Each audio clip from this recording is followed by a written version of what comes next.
So I'm a married man, married to Ellie, father of 3 kids. We were down on holidays on the south coast with my family, and my children were at a church facility which had a jump into a foam pit, and they were doing the activity, and I thought, this sounds fun.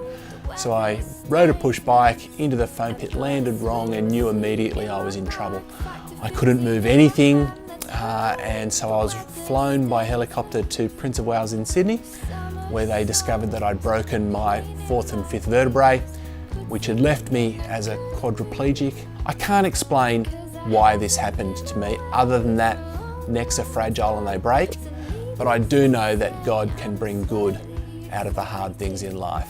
There's a movie coming out later in this year, based on Jojo Moyes' book, You Before Me, and it tells the story of a person who became a quadriplegic, wants to kill himself,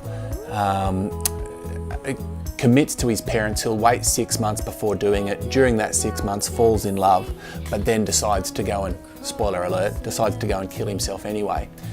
And I just hate that sort of book and that sort of attitude, because it presumes that a person with a disability or with a severe quadriplegia would be better off dead, and that's simply not the case. Not only is that person able to live a good life, they can contribute substantially to the good life of others.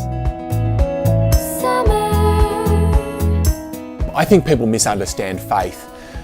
So people think that faith is believing in your healing, and I think faith is trusting in God to be with you whatever the circumstances. God never promised perfect health. In fact, everyone who Jesus prayed for in the New Testament ended up dying.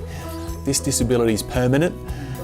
The way in which I need to deal with that is to accept its permanence and make the most of life here.